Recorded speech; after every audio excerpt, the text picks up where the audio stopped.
À Bouar, une ville en République centrafricaine déchirée par la guerre, des centaines d'ex-combattants contribuent à reconstruire leur pays. Ces anciens combattants font partie d'une approche visant à promouvoir la paix et la stabilité, soutenue par les casques bleus des Nations Unies. Après avoir volontairement remis leurs armes, ils sont payés pour dénoncer la violence et travailler côte à côte sur des projets communautaires d'urgence, tels que les opérations de nettoyage ou, dans ce cas, la construction de routes.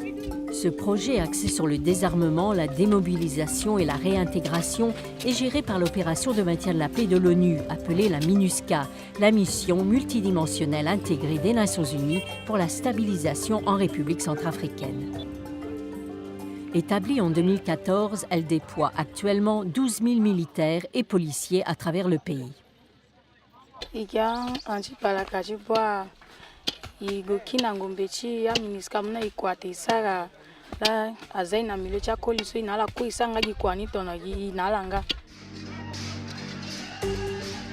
Pendant des décennies, la République centrafricaine a été en proie à l'instabilité et au combat. En 2013, le pays a plongé dans le chaos après l'éclatement d'un conflit entre les rebelles Séléka, majoritairement musulmans, et le mouvement anti-Balaka, majoritairement chrétien. La violence perpétuée pendant des mois a causé des milliers de morts, un pays au bord du génocide et 2,7 millions de personnes, plus de la moitié de la population totale, ayant besoin d'aide humanitaire.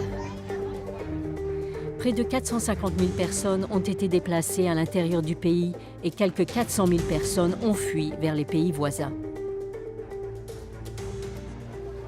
Encourager le désarmement et une réinsertion durable, en particulier pour les enfants, est l'un des rôles principaux de la mission. On estime qu'entre 6 000 et 10 000 enfants ont fait partie des milices armées. Ils ont joué différents rôles, comme celui de combattants. Le but est d'amener les jeunes combattants à déposer leurs armes. Non seulement les déposer, mais également adopter un comportement citoyen, un comportement qui leur permettait de pouvoir gagner leur vie autrement qu'avec l'utilisation des armes.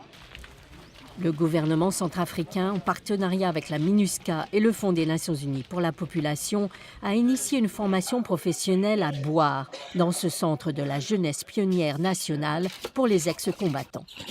La formation est dispensée pendant 3 mois dans 5 domaines différents: mécanique, maçonnerie, menuiserie, mécanique moto et agriculture. J'ai découvert beaucoup de connaissances dans cette formation. J'apprends à faire le lit, j'apprends aussi à faire le fauteuil jardin, le divan qu'on appelle canapé.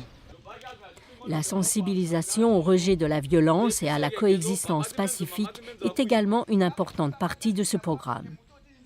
Comme il le fait tous les samedis, cet ex-combattant parle aux bénéficiaires de la nécessité de vivre en harmonie et de travailler ensemble pour atteindre un objectif commun.